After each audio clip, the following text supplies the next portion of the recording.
Run them Julz fast. Run them Julz fast. Run them, fuck the slow mo.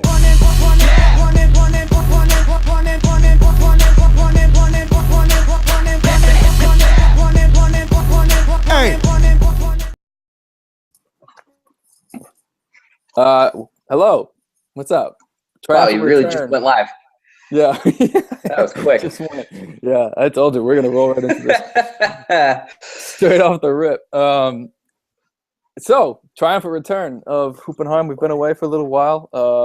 We're trying to let things marinate, trying to let the news catch up to us, just so we're not overloading you with devastating content as the viewers. Live from Studio A in beautiful Boston, Massachusetts. My name, as always, is Patrick Julian. And from the wonderful San Diego is my excellent co-host, Andrew Barry. Andrew, say what up to our friends. It's raining today, so it's not a wonderful San Diego. That's all I'm saying. They do that there? Really? I didn't think so, but yes. Disappointing. Well, it'll probably pass in the next hour. I feel like the first guy that got to Greenland when the Vikings all lied to everyone, Yeah.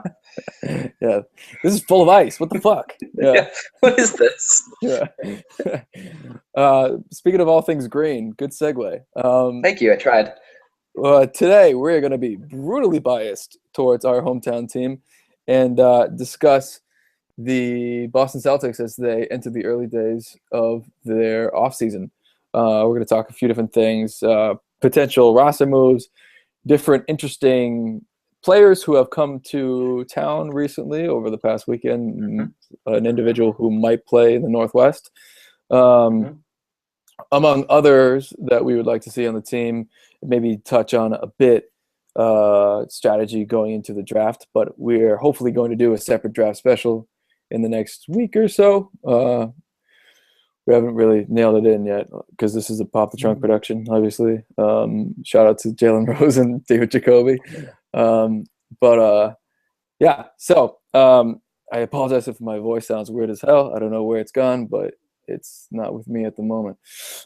So the Celtics offseason. So right now, as the roster is constructed, I feel it's pretty safe to say that it's going to look pretty different in the first few games into the new season. I don't think there'll be devastating additions or subtractions. I think we'll keep players who everybody expects. I believe will re-sign I believe he's restricted free agent Jay Crowder because the front office was pretty public about wanting to make that a priority.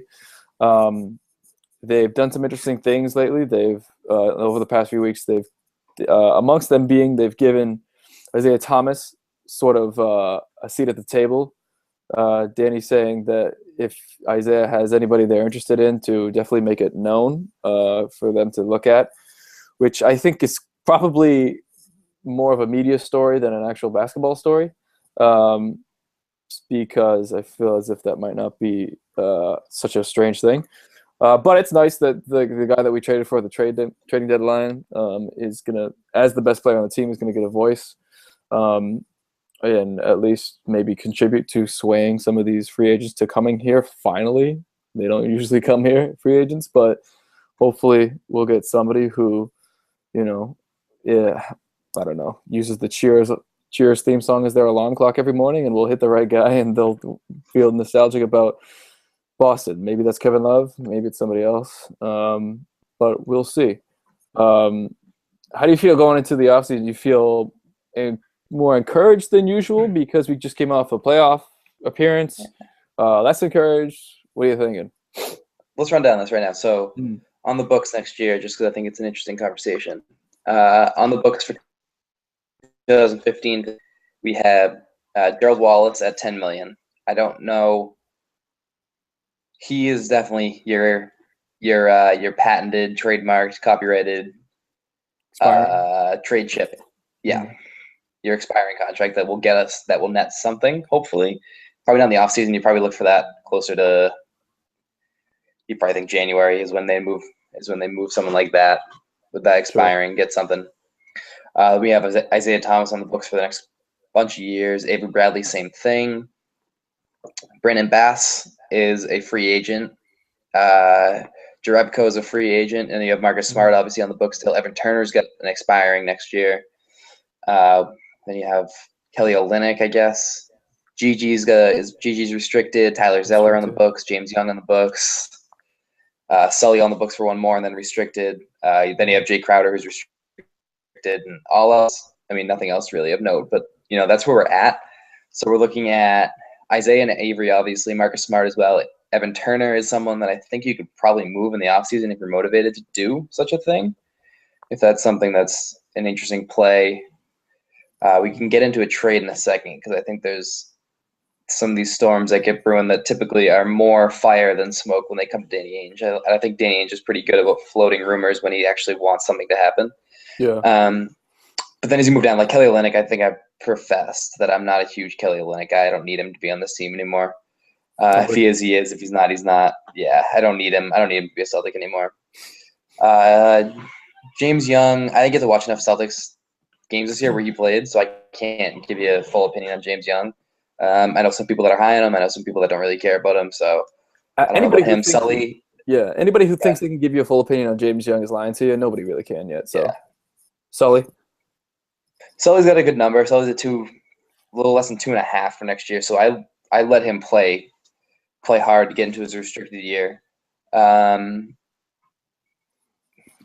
sick of hearing he needs to get into shape, and I'm sick of hearing he's going to get into shape. So if I'm Danny, this is the last offseason I give him to get into shape, and if he comes out of shape, you got to set some sort of precedent. You can't let that keep happening. So we'll see what happens with Sully. I'm excited to see if he does come into shape. I'd be excited to see what kind of player he is if he actually comes into the training camp in shape and doesn't use the training camp to get into shape. I think it seems like he's done the last couple seasons. Maybe he can actually stay healthy for a year. Go ahead. Did you see what Sully tweeted 2 days ago? He said, I did not. Just to your point, he said, he tweeted, and I have it in front of me.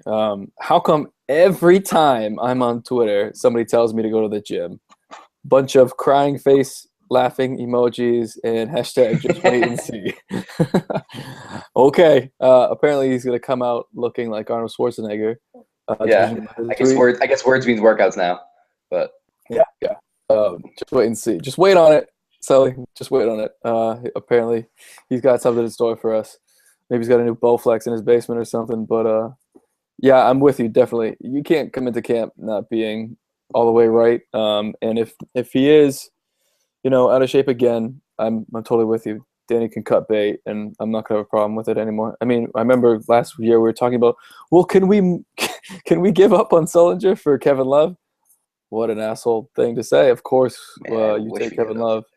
But Flip Saunders was too smart to, I think, take that bait. But so I guess where I was going with that is for better or for worse. I think if you look at the contracts and then you think about who's playing and who fits, I think your quote core, if you were just going to go into next season without changing anything, I think your three, I guess Marcus Smart just by default is probably in there. I think your core is Isaiah, Avery, and Zeller. Okay. And then you have Marcus Smart, who's going to get a lot of playing time in there. I don't think Zeller is someone that should go anywhere. It's a real low number, 2.5 next year, then a 3.5 qualifying the year after. I think Zeller sticks. I think he fits with Brad Stevens. I think Brad Stevens likes him. Just a guy that just feels like he fits here. Like I said before, Evan Turner is a guy, still a low number. 3.5 is not that bad for the amount that he plays, and he can score. But I'm not married to Evan Turner. If Evan Turner is gone come early November, Evan Turner's gone come early November. It's not going to be – I'm not crying. There's no tears for Evan Turner on that one. But when you look at it, Avery Bradley and Isaiah are really the only two that – I mean, you can totally move them, but they're going to be difficult moves if you're so motivated to do it, because they get 2 years past next year. So, including next year, that's 3 more seasons on the books. Avery goes up to almost 9, and Isaiah sticks around 6.5. So those aren't high numbers, but they're not easy numbers to move unless you can get someone. You're going to have to do like a Jeff Green. You're going to kind of have to dump him and hopefully pick up some spare parts that turn into something decent. But for the most part, Isaiah Thomas and Avery Bradley are on the team, and they're going to be on the team at least till next year. Through next year, rather. So you're looking at 2 seasons of those two. So I think Isaiah, we were okay with. I think I'm okay with Isaiah Thomas on this team. Moving forward, he can score. Like you said, Danny seems, I don't know, I don't really believe in this little nonsense about how he can go recruit someone. Of course, if you want someone to come play for your team, of course. He played ball with Kevin Love in AAU. I was just reading. So of course, if he knows Kevin Love and knows Kevin Love's going to be available, of course I want him to go, talk to Kevin Love. That's the only way Danny can get around that sort of thing at this point. Avery Bradley is one that you hitch your wagon to him, and you really hope he's something special and not just sort of the middling player that I personally think he's replaceable. I don't think Avery Bradley is a huge commodity. I think he's I think he is a commodity in the league. I think he's kind of a dime a dozen. I think you can find plenty of, name your height, 6'1" to 6'4" dudes who defend their faces off, shoot too much and don't shoot well, and don't score enough to be reliable on offense. So, Danny hitched the wagon to him last year with the contract. It's not a huge number, but $8 million is a number that you expect out of someone who's going to produce very significantly for a good team. Yeah. Yeah, I'm with you. When it comes to Avery, I like Avery a lot. I guess I should say I like him a lot. I should say I like him as a person, as a quiet leader of the team. But I feel as if he would have made this next step by now. It felt like it was coming when he stuffed Dwayne Wade at the rim a couple years back, and I thought that was going to be, here it comes. Like, here comes, we're going to let open the floodgates, and Avery's going to become a real player, which he certainly is a real player, but he's not going to be a 1, 2, or 3 on this team, and we need a 1, 2, or 3 to be considered unmovable, untouchable, anything like that. So he's definitely in the wind for me.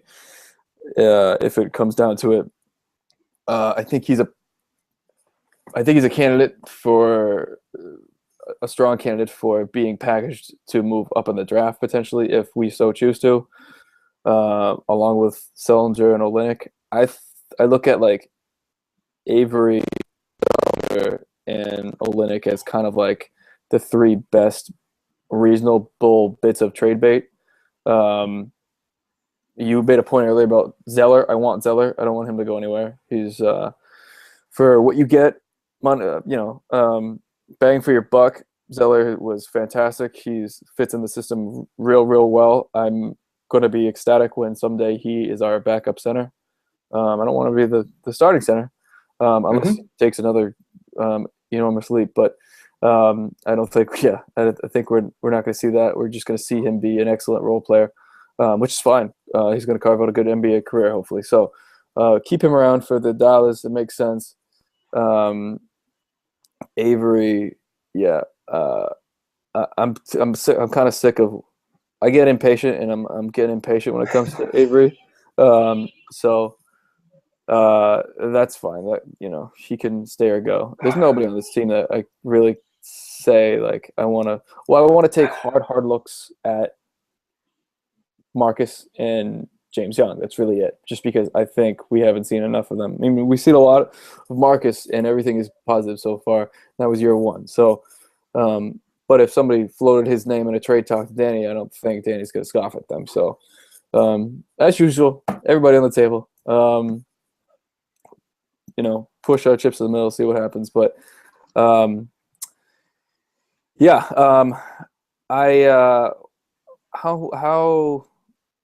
how much are you giving credibility to the Kevin Love stuff? Like, we see him now. I feel like it's really hard to gauge anything when he's in the middle of a finals. Not that he's in the middle of a finals, but to kind of say like, oh, everybody has a feeling he's going to go this way or that way. I don't think it's too early to even tell in my eyes because his team is competing for a championship. So it's a moot point.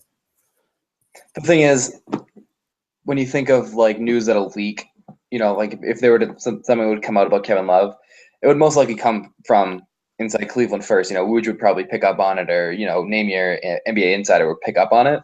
And when you have a team that's in the middle of a finals run, or in the middle of the finals here, there's not a whole lot of bandwidth for people to be leaking information. That just doesn't go around. So I don't think it's that. I think people are just hearing stuff and making huge assumptions about Kevin Love right now.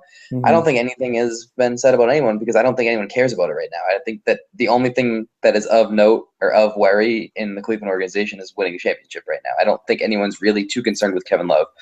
So that's why I think there's been such weird and sparse information about him. Just because where is it coming from? I don't unless Kevin Love's camp is gonna leak it themselves, which I don't think behooves them well in any scenario at this moment, especially if he wants to come back to Cleveland. I don't think leaking information, making a story about himself while his team's about to go into Game 4 of the NBA Finals is a good move.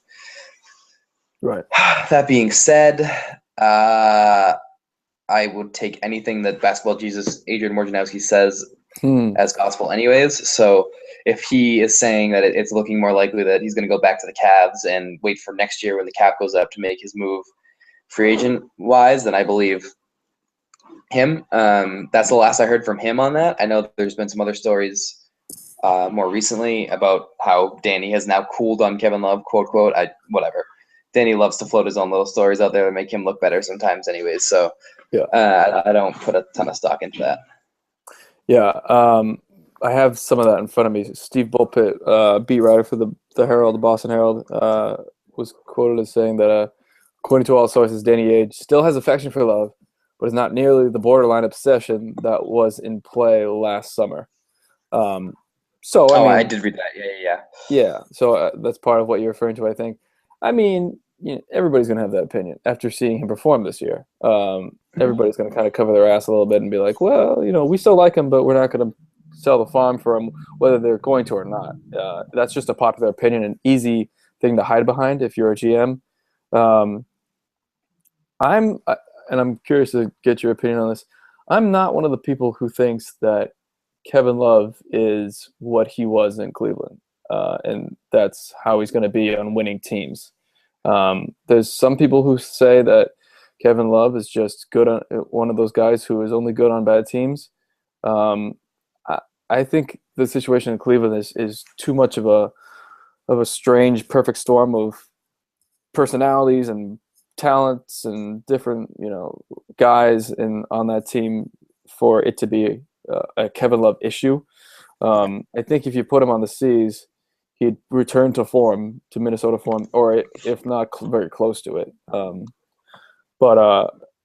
Yeah, I'm not one of those guys who's like, that Kevin Love is the real Kevin Love. No, the Kevin Love that is 28 and 15 from Minnesota is closer to what Kevin Love actually is. Maybe he's not 28 and 15 anymore, but he's certainly not whatever that is, like 15 and 9. I don't even know what his stats were this year, but I guess the thing is that Kevin, he doesn't fit on the team right now because he is exactly what they don't need, and that's more big men that can shoot a little bit and are pretty athletic but can't defend a lick and don't protect the rim at all. So just throwing Kevin Love on the Celtics right now doesn't really do much for anyone, honestly. It's going to put him in a bad position again, so I don't think it's as intriguing for Kevin Love. It's going to put Danny Ainge in a bad position because you're going to have to sign him. Unless these are there's some hybrid rumors going on out there about how maybe there's going to be a ton of one-year contracts this year because everyone's going to wait till next year to get their big money. I mean that there's possibility that can happen. Smart agents are going to tell people to do that.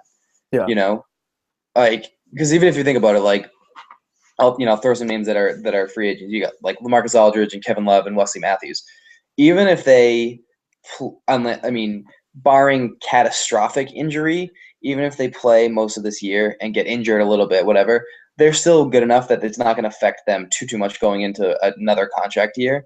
Again, barring some sort of incredible catastrophic injury, they're not players that have to worry about that. So I could see this litany of top tier free agents doing a bunch of one-year deals and waiting till that cap number goes up a ton in 16, 17, and then signing their deal and getting their money and doing the 4-year deal that that 4-year max money deal, that 4-year $22, $23 million deal.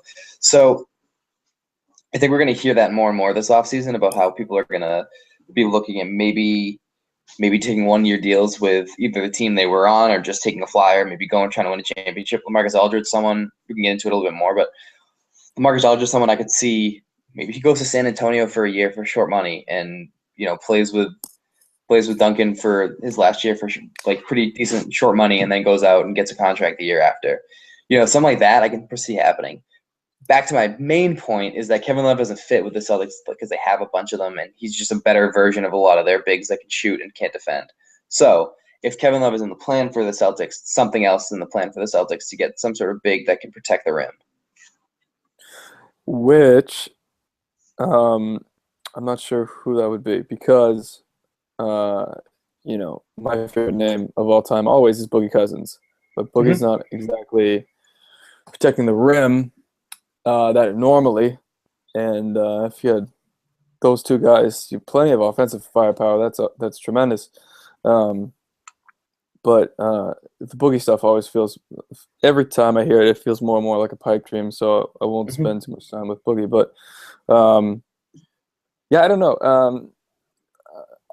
Celtics Reddit is on fire about Willie Mhm. Cauley-Stein, and they are convinced that that's the guy that we want to move up for if we are going to move up, and he's a rim protector. But he's also a kid.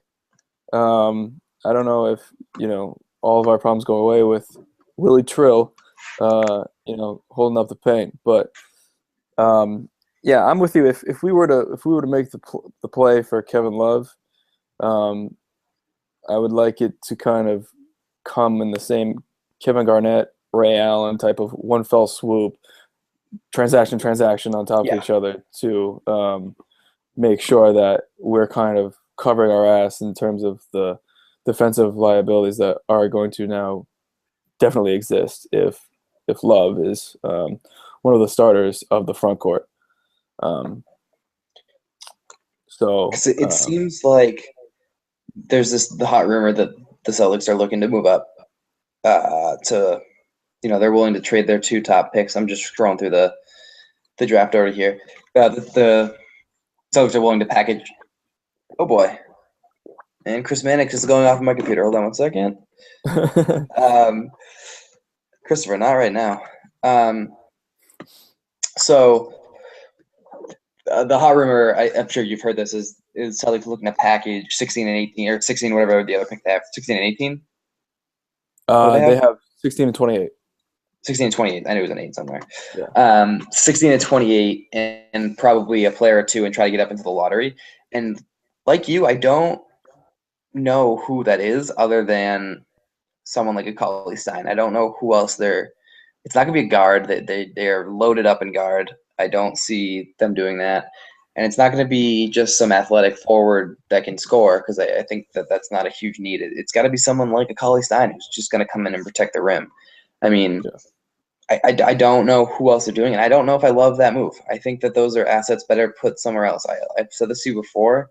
I think it might have been on email or on text, but if we're going to use those assets and we're going to use maybe the Nets picks, I don't need unproven talent with that. I think we did that to rebuild in the Danny fashion, which, like you just said, is sort of the one stop shop, one fell swoop. Let's pick up some talent and let's pick up some proven talent rather, and kind of go on with that. I don't. Maybe he's going to. That's not Danny's track record, though. His track record is not to move up in drafts to draft young players. His track record is to trade away draft picks for proven talent. He's done it time and time again. Yeah. So I am struggling to see the rationale of him doing that, especially because this is a team that just coming off a playoff run, and all of a sudden we're gonna, he seemed like he was excited with the progress. So all of a sudden we're gonna take a step back and trade some of our assets to just get another project. I don't. That feels like a not a Danny Ainge move to me. Yeah, I think Danny is really someone who values veterans, and we're already a pretty young team. We're not the youngest of teams, but we're pretty young. And Mm-hmm. I think if he's going to move some of the chips out of the war chest, he's going to want to go after real proven talent, like you mentioned, and your preference. The only thing that kind of rings in my ear a little bit is we have so many picks, and we can't select all these picks. So somewhere we're going to have to ship them to somebody who's going to take them. Because we've got 4 picks that we're not taking 4 Mm-hmm. guys this summer. We're not. Like, we just can't. I mean, unless we're stashing a bunch in Europe or something. But to take 4 guys doesn't seem like it's going to be very plausible. So that's the only thing that's kind of ringing in my ear. Like, we have 4 now. We're going to have, like, I have to sit down and take a look at it, but we have at least like 2 more and 2 more and 3 more. And, we've got a ton for the foreseeable future. So we can't pick all those roster spots. So we got to start packaging and moving around the board somehow, whether getting new personnel in here or moving up the draft order to just go after, 2-for-1 type of thing. So I don't see them as being so enamored with any one person that they want to get into the mid lottery for. I mean, maybe it's Cauley-Stein. I really like Justice Winslow. We can do a whole different draft thing down the road, and we will. But it's just not that draft unless you're going to 1, 2, 3, or 4. I've heard this a bunch of times. It's just not. There's a great top level talent. It's really top heavy though. I mean, you go 1, 2, 3, 4, 5, 6. I think I've heard maybe 5, 6 names floated out there that are really top line talent, and then you have a bunch of good players, but good players that are just kind of like they could go anywhere from 7 to 20 and sort of fit. Not be a stretch or not be a steal. So like this doesn't feel like it doesn't feel like the draft to me. yeah. That you need to move up, and this doesn't feel like the time to do it. I feel like this would have been last year if he was so desperate to move up in the draft and pick up something that was so good. I feel like it would have been last year, not this year, that he's going to do it. So that news confuses me, and it doesn't concern me because I don't think that Danny Ainge is one to just kind of make up his plan. I think he's got a pretty – I don't know, maybe I'm just blind faithing here. I got my green sunglasses on, but he's always seemed like someone that seems to at least have a plan, whether it's a good plan or not. He doesn't seem like a GM that sort of flies by the seat of his pants and just does things as they come. I think he has a pretty good vision of what the team is and what the team should be and what he wants to be. Again, for better or for worse, it doesn't always mean his vision's the correct one, but he doesn't ever come off as someone who does short-sighted moves. Outside of the Kendrick Perkins trade to the Oklahoma City a couple years back, I think that was one of his only short-sighted moves that just really backfired hard. Yeah. No, I'm with you. I think he's too cerebral at this point too. Just start to gamble. I mean, he's fair Danny. He's willing to do anything, but he's not a gambler really in much of a sense. He goes for proven talent and guys that he's mapped out and been involved with for a while. So I think it's hard to imagine him selling, not the farm, but definitely selling off of a few good assets just to move up for a kid that we have no idea what he's going to be. But we can jump off the draft because we're going to do a little bit more of that later. I know you got to go soon. You want to talk about 2 Portland players that might somehow find their way over into the Celtics? I'm talking about LaMarcus Aldridge and Wesley Matthews a little bit. Obviously, LaMarcus was just in Boston. He was spotted at Logan Airport, presumably meeting with the team or with Brad Stevens or with somebody. I can't imagine he's here just to take a duck tour. So why else are you in Boston? Yeah, love the city, love it to death. It's not like LaMarcus Aldridge, who has pretty much unlimited money. The first place you're gonna go is Boston. You know what he's there for?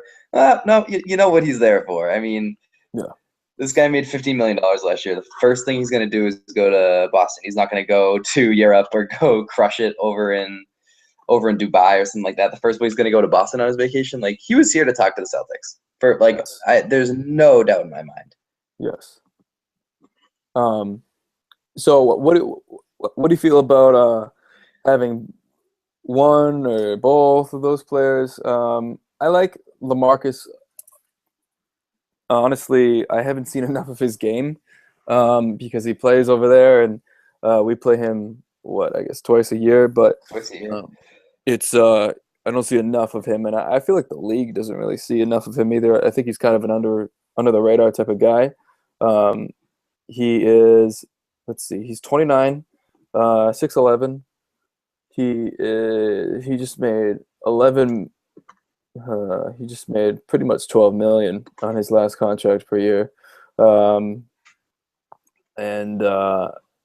there's potential that if he comes, we could also see an entrance of Wesley Matthews, which kind of I would be almost more excited about Wesley Matthews than LaMarcus Aldridge in some sense, just because I think Wesley Matthews gives you a strong shot in the arm of something we really desperately need, which is shooting.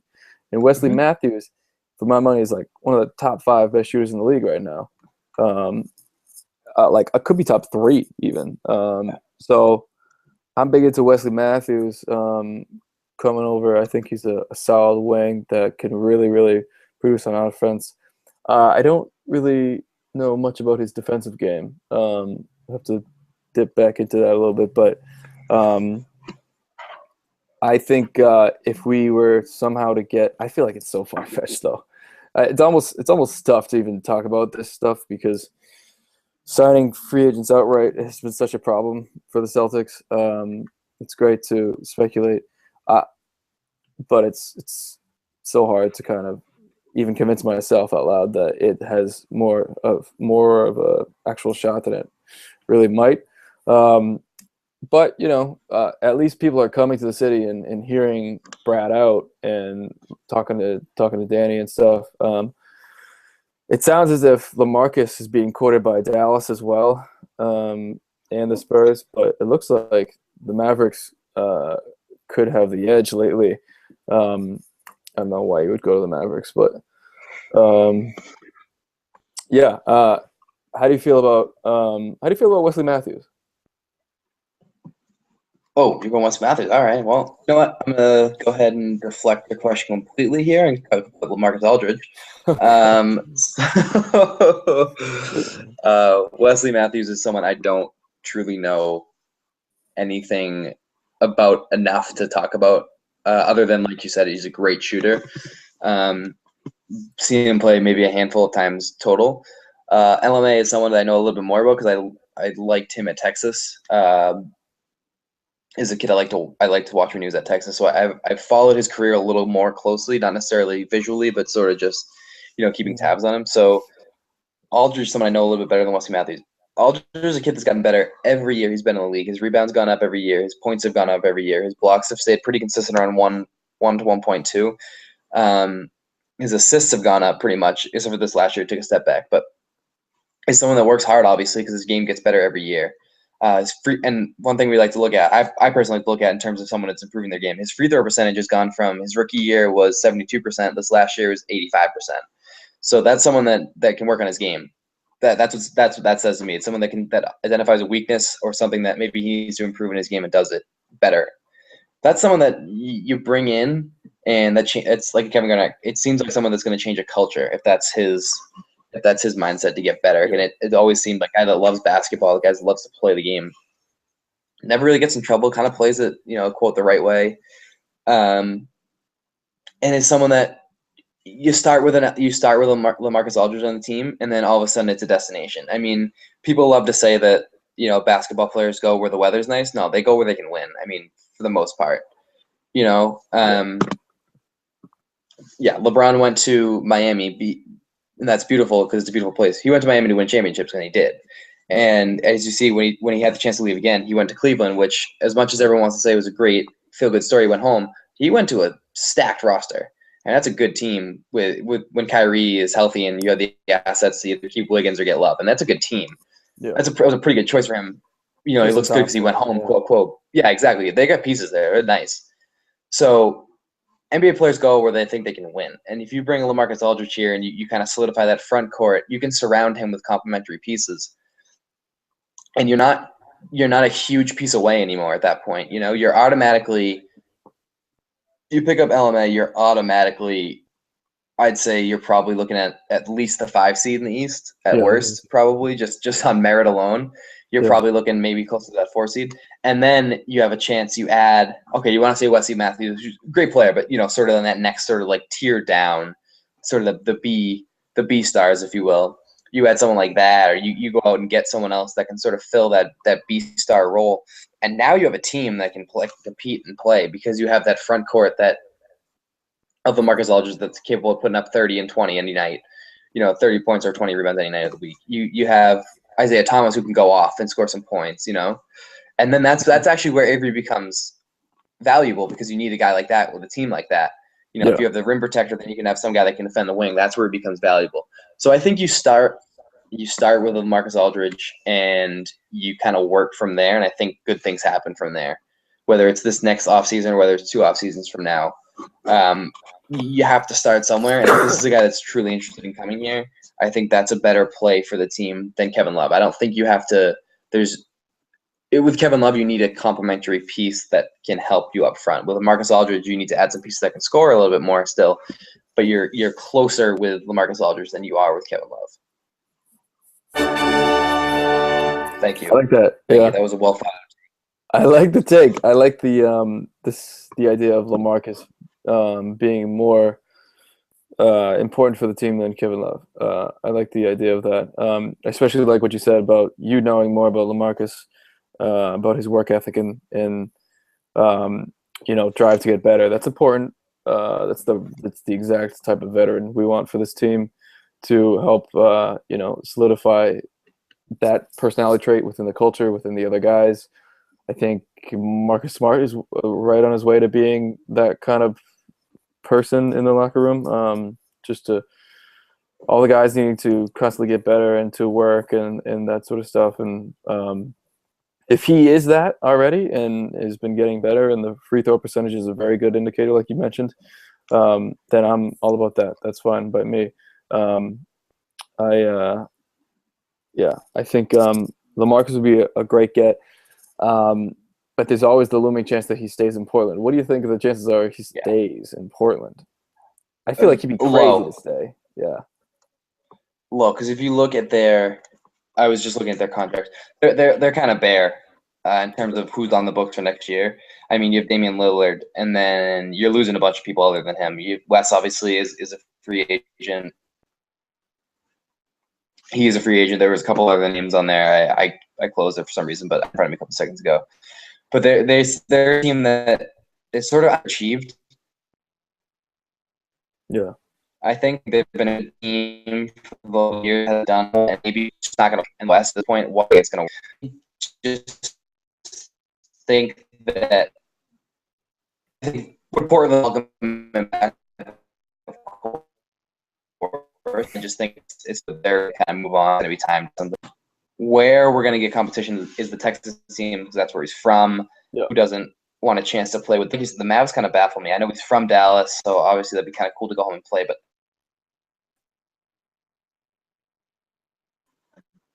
I mean, that confuses me a little bit. Like, how big of a draw is it to go play for Dallas? I don't know. To go play for San Antonio, for sure. Yeah. I mean, to play a year or two under Popovich and Duncan before both of them leave, for sure. Because that.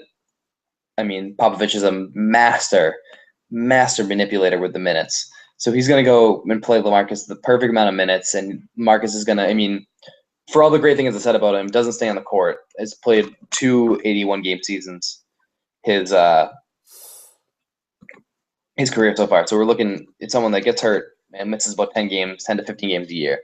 So if you can go to a San Antonio and just get, kind of follow that traditional, like, you're going to sit out a couple games, but it's all in the greater good, and kind of revitalize. I think that's who we're competing against. And I think we lose that battle if we're going straight up head to get against signing for the Spurs, signing for the Celtics, just because this is probably a guy that's sick of losing. I mean, he's put up great numbers, been an all-star the last 4 or 5 years. Probably would love a chance to go to San Antonio, and that's a team that then automatically becomes probably your favorite in the league for the most part. You go to a San Antonio and you have LaMarcus Aldridge, that's probably your favorite. Yeah, that's probably fair. Yeah, very fair. I know we got to wrap. We'll continue to keep tabs on the team. There's different rumors that get floated around all the time about trades and different stuff. I just saw one. Somebody who suggested trade for Kevin Martin. I personally don't want any part of that. There's different stuff that's being floated around on the Reddit page at the very least all the time. But they got to do something. They got to get one piece in here. I think this summer is crucial to get one of the core future guys in here. I mean, if we can get it done, that'd be great. But I'm a little worried that it's always too difficult for us to sign these free agents outright. But it's pivotal. Like, we don't have much time to be a middling, late, low playoff seed team. I don't want to be that for years and years to come. We need to start getting guys in here and start building properly.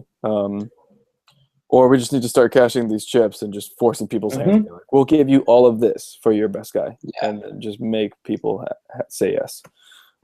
Which, and I think that once we get past this next week here, when the finals get settled and we get into sort of the time where everyone gets bored and it's just going to start like saying stuff to say stuff, I think we're going to finally see some more where there's smoke. I think there's, like I said to begin this, where there's smoke, I think there's a fire more often than not with Danny Ainge. So I think we're going to start seeing a lot more of that smoke that's going to turn into some kindling, and it's going to start a little fire. Because I think that this is like you said, I think this is the offseason. This is the offseason he's going to make moves, and I think we're going to start seeing that more and more the next probably 3 weeks, I'd say. I think if we kind of reconvene here in 2 or 3 weeks, I think we're going to have another set of fresh rumors, or we're going to have some more solid rumors to kind of talk about. Yeah. It also should be mentioned too that we got a giant like trade exception too out of the Rondo deal, which is like a 12 million type of thing. So that has to be used by December, I guess, because that's when we move Rondo. So a lot of things need to be done, and obviously the front office has it laid out, and they'll get it done. But I have a lot of faith in them. I just don't have a lot of faith for different guys around the league who just don't, for whatever reason, don't value the organization as they should, and come to this team which is rich and winning, and from the top down, operated correctly, from the front office to the coach to the players, current players for the most part. So I have full faith in Danny. I have not a lot of faith in the NBA player as a whole, but we'll see what happens. Should be interesting. As always, fireworks, Wick, everywhere, Wick. Fireworks. We have fireworks. I wish there was a graphic for that. That'd be dope. I kind of was hoping that was going to be a little more dramatic. No, that is not at all. There we go. Dollar signs. Yeah, just start throwing Lay 'em money at up. people. Yeah, TV money coming in soon anyway. All right, so we'll say goodbye. I know you're going to jump. So we'll be pick this back up. to talk. Maybe we'll reflect on the NBA Finals as it concludes, hopefully with a positive result. But we'll see. It's not looking great right now. And we'll hopefully be back for a draft special leading into the draft. And as always, we'll talk about the Celtics shopping list as they continue to wheel and deal, figure out who they want for the coming season and beyond. So this has been a short and sweet, but excellent Hoop and Harm. My name is always Pat Julian. That was the incomparable Andy Bell. He's hot with the mic today. Yeah, Crushing it. All right, friends. Thanks for tuning in. We'll be back, whether you like it or not, pretty soon. So, adios.